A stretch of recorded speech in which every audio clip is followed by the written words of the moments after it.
Hey, everybody, Dr. Rob Silverman here, Proven Health Alternatives. I have my esteemed colleague, good friend, mentor, entrepreneur, coach, Dr. Paul Reed. Paul, how Hey, are you brother. today? Any better, I bet you, like I said earlier, man. Thank you for Uh, having me on. I'm excited to be here. I'm excited to have you. You definitely raised the roof a little bit. You bring that energy. I've known you for several years, and you've got this great thing going on. It's called Chiro Fest, and it's like 600 chiropractors, and they get together, and they are excited about moving the health Nice. trajectory in the United Yeah. States. How'd you come about that? Honestly, brother, I like to say I operate out of find a need, fill a need. And I went to another event, and I thought, hey man, this would be great. Let's do it 6 months apart. We'll have mine in the Northwest, yours in SoCal. And he's like, just do your thing. And so that's really how it started. I had a small philosophy group at the time where I brought together my local docs once a month, have a speaker come in, and I'm like, we need a bigger impact. I want more doctors here, I want more teams impacted. Yeah, and so that's we're working on this last year is year 13, so approaching year 14 of bringing chiropractors. And selfishly, man, I did it so that if I can inspire these doctors and continue on our chiropractic message, so that my kids' kids can have chiropractic as I know chiropractic. So that's really the selfish ambitions behind the work behind it. Well, you inspire me. You're always positive. Every time I get one of your texts, every time I get one of your emails, I look at it and I make sure that I look at it because I know I'm going to feel good about it. Because sometimes even guys like me, it feels like the walls are closing in, and there you are, Paul. And I really appreciate that. But so Thank many you. of my viewers have asked me, because I'm a chiropractor, as you know, you're a Yes. chiropractor. They want us to define what chiropractor is because they can't seem to really get the head around what what a chiropractor is and what a chiropractor does. So Yeah. help me with the definition. Man, as we were talking about, chiropractic means done by hands, right? So I think first and foremost, delivering an adjustment to the spine, restoring its normal position. Out of that, move it from subluxated to unsubluxated and allow the body to express health. And there's so many means to helping the body express health naturally. Like first and foremost, the adjustment needs to come. But as you know, right, we think well, we eat well, we move well. There's so many components to helping the body maximize how it can perform, and that's really what we do. The antithesis of it is the adjustment needs to be first, in my opinion, or at least part of the package, part of the process to helping your body perform ideally and optimally. I agree. I think it's all part, it's funny. I do a lot of functional medicine, which is an Yep. interesting island that's added to the continent of chiropractic. And in Yep. that, right? Yeah, In for that, sure. That's a great way to, yeah. And I hope that I get the bigger the island, the more palm trees and Yes. all that, and maybe the hula Yep. girls. But now that my wife heard that, I'm coming to stay with you. At least I can get some good coffee at your coffee Oh, shop. yeah. Um, but what's most interesting is that I treat my functional medicine patients chiropractically. That I always offer them an adjustment. I use some modalities and things like that. And it's interesting that a lot of the medical doctors are allowed to perform adjustments, yet they don't opt for it because they really know that nobody does it better when it comes to spinal manipulation than chiropractors. And the biggest thing is, and I'm going to ask you your why. They always, chiropractors have a real good reason for being a chiropractor. Yeah. I have my congenital torticollis, Yep. everybody can Yep. see it, et cetera, Yeah. et cetera. I wear it on my sleeve or at least on my Yeah. turtleneck. Right. And, Yeah. what's your why? I mean, people going to want to know. I mean, you're smiling, you look great for your age, et cetera, et cetera. Sorry for your age. I know, but I love it. No, my why is why I became a chiropractor. Is that what you're yeah, asking? Yeah, yeah. man. So I had my very first adjustment when I was 8th grade. And it wasn't till, later that I fully understand the why behind it. But at that moment, I literally got up off the table. I was super involved with sports. Like sports was my life. Sports was essentially my identity. And so anyhow, so I received that adjustment. And I'm like, like it just reconnected me, right? It just, as we say, chiropractic connects man the physical, man the spiritual. It really like literally like aligned me. And I'm like, I want to do that when I grow up. And so I made the commitment in the 8th grade, like when I'm done with sports, wherever sports takes me, however far it takes me, however long it takes me, I'm going to be a chiropractor when I'm done. And so I use my sports to get to undergrad, to have an undergrad paid for. Didn't pursue the next level, but I knew that I knew. when I was done with sports that I wanted to be a chiropractor. And so my wife today, that we met that next year in ninth grade, and I'm like, she, talking about, what are we going to do? And I'm like, I'm going to be a chiropractor. And what, and very few people, I feel it was a God thing, right? Very few people know at 14 years old what you want to do when you grow up. And so that's, yeah. And so that's my why, man. So That's fabulous. And I know, I mean, that's your wife. You met her in ninth grade. If I met my wife in ninth grade, she probably would have lit my hair on fire. I don't think I was ready for a girlfriend and mature, but that really goes to your stability. You alluded to your sports. You're so humble.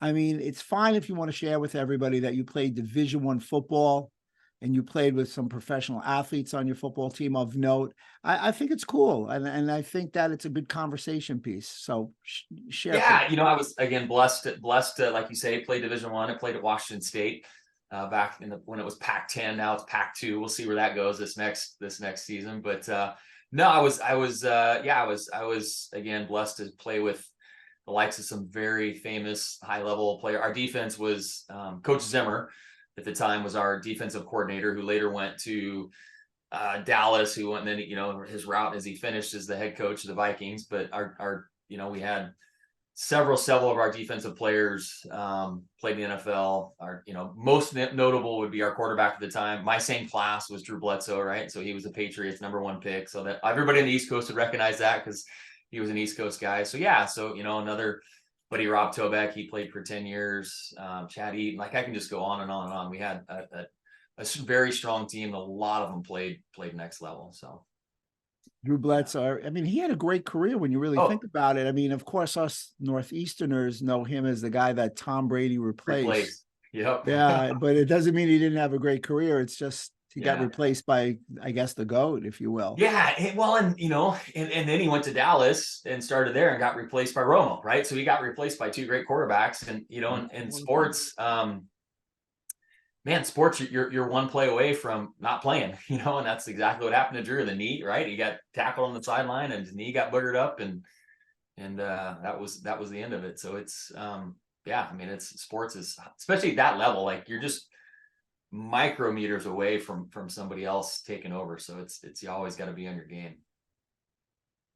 So yeah, man, I was I don't want to call it luck, because I think luck is a responsibility of effort when effort and opportunity meet themselves. But I was lucky and blessed to be able to play with lots of great players and the experiences that I got from sports. Like really, I'm a sports fan, not only because of just sport itself, but who and what sports help people become.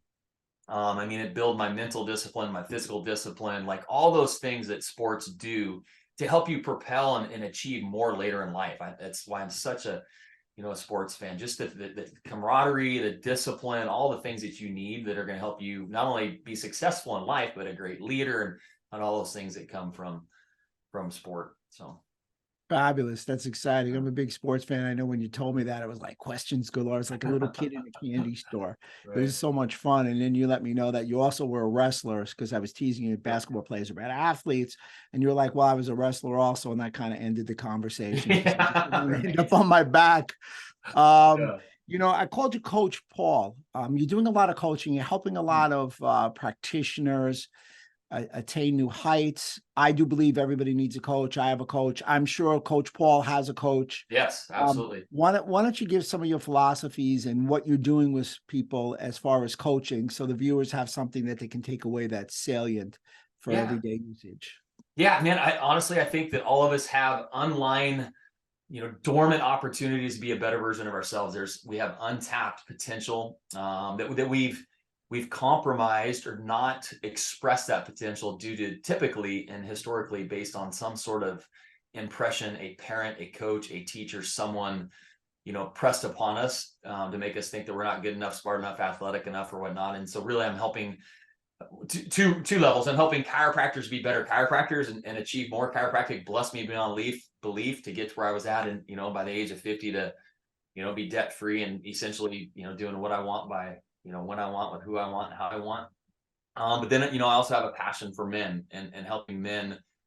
Men are called to, be the head, not the tail, and just helping them step into the gap and again, lead themselves first so that they can lead their families, lead their teams, lead their communities. And you know, I'm operating out of what I call my foundational 5, right? Faith first, then your family, you know, then your fitness, right? Because if you're not fit, you can't take care of your family, can't take care, you know, your community, over your finances, because the finances will come. You're going to shorten your longevity, your career, if you're not, you know, well. So yeah, your faith, your family, your fitness, finance, and then you know, we celebrate by, you know, foundation 5 is fun. You gotta, you know, enjoy the things that you've done and put the effort into doing. And I think another thing that people don't do is they don't acknowledge, you know, and this comes from being drivers, right? We don't acknowledge our wins that we've had in life. We don't look back and go, oh yeah, like yesterday I saved that person's life through the adjustment. I did an x-ray, came up with something, whatever might happen. We don't acknowledge the victories that we've had. We're just so focused on, you know, again, what's next, instead of like really acknowledging. And then that just beats your spirit up. So you got to learn to acknowledge where you're at, celebrate your wins, but, you know, set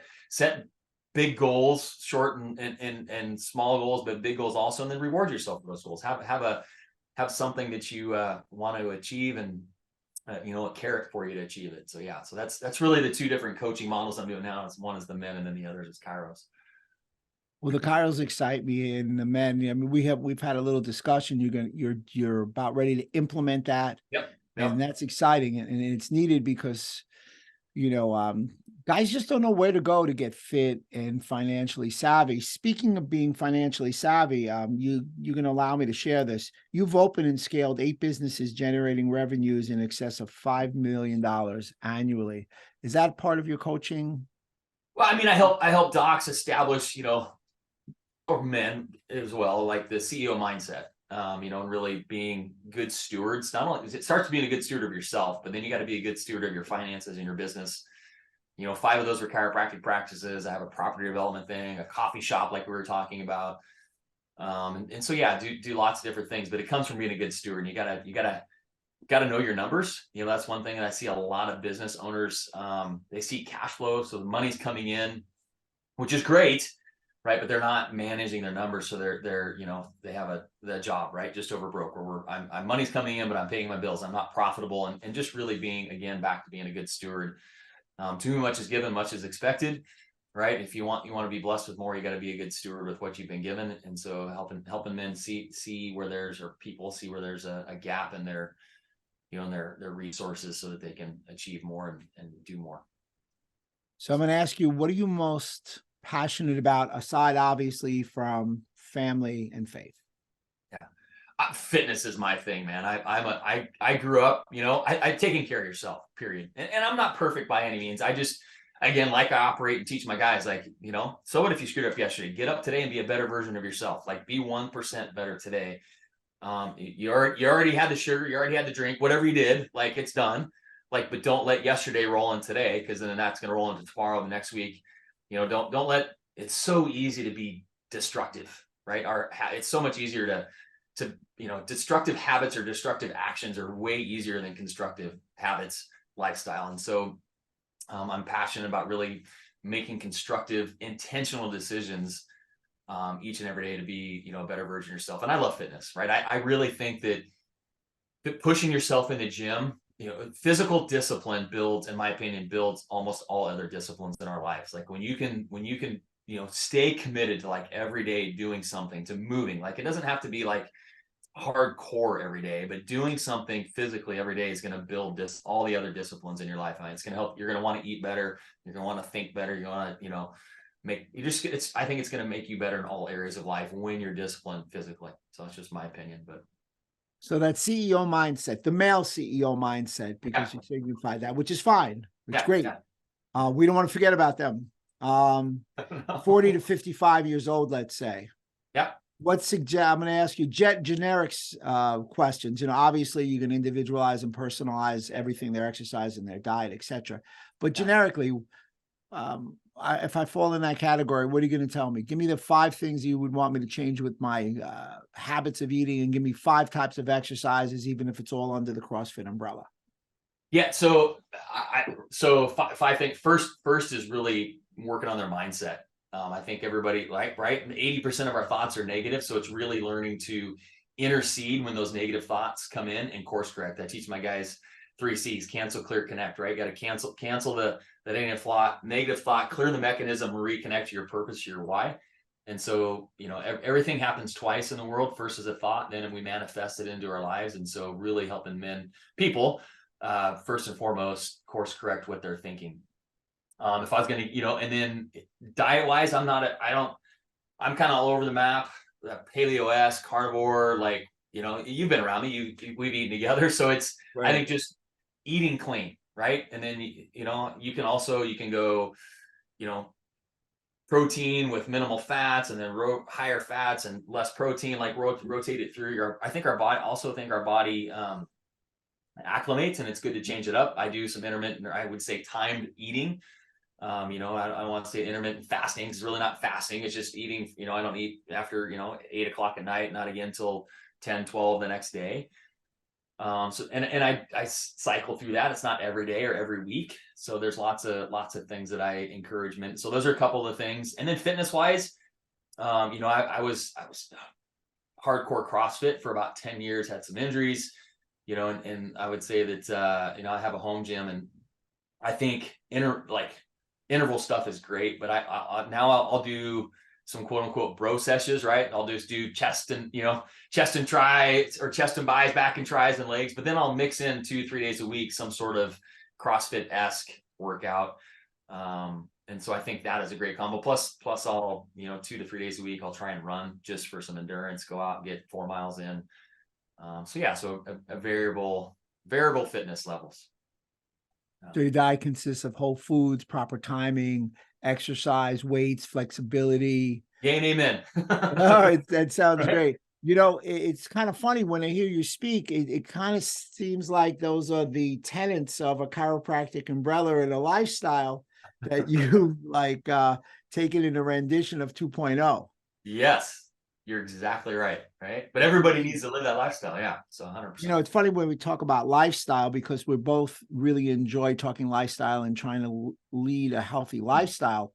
And I know I've said, and I think this is where we should take the conversation, I believe that chiropractors are the leading lifestyle practitioners in America today, with longevity being the incisive conversation of 2023 and beyond. Everybody should seek out a chiropractor for an improved lifestyle, health span, and vitality. 2000% agree. You were exactly right. We are the resource for that. And, and I think we have the skills, we have the tools. I think more chiropractors need to get confident in who they are to deliver that message to the masses, because we do have it, right? And it starts with the nervous system through all those components we've already talked about. Just like you said, spine's got to be moving right, got to eat well, got to think well, all those things that chiropractically speaking, we've been doing for since 1895. But a lot of people are jumping on our bandwagon, right?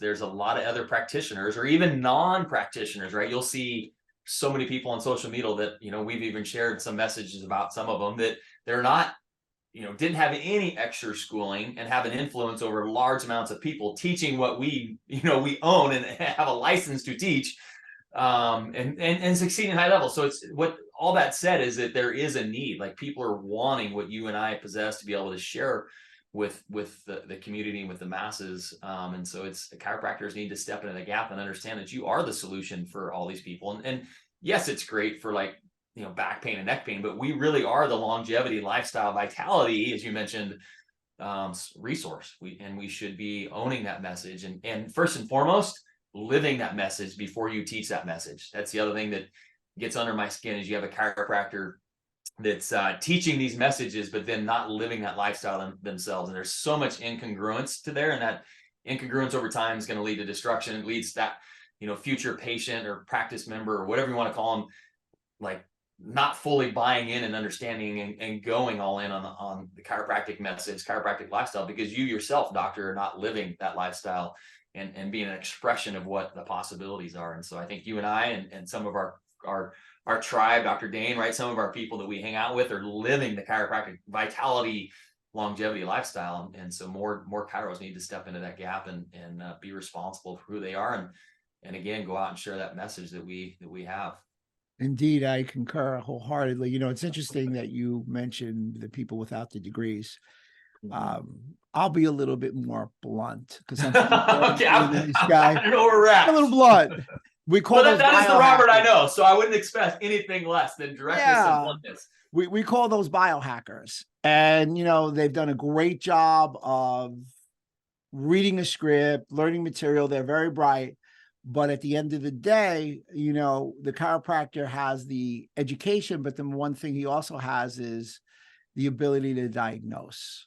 So, you know, I'm not trying to say anything about biohackers, though I would love to debate a ton of them. I could give you a list. That I won't do. I don't have the fortitude for that, but when we get off, I will.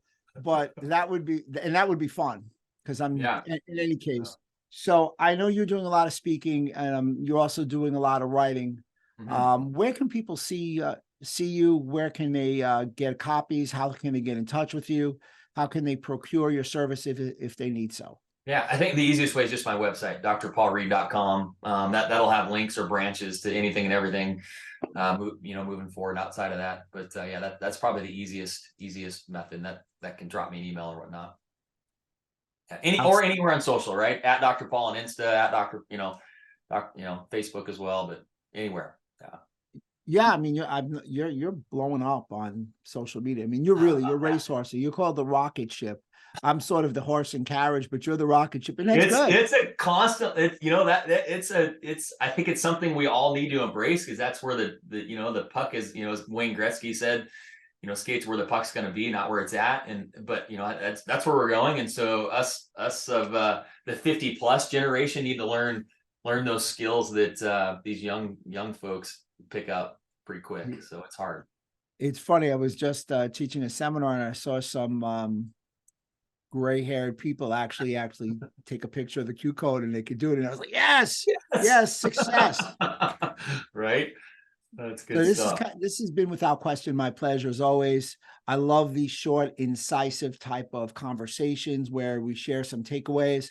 Anybody who needs to get pumped, anybody who wants to get focused on success. And Paul doesn't just offer financial success because that's not true success. Success is, you know, faith, family. You want to help me with your five F's? Faith, family, you're at it right there.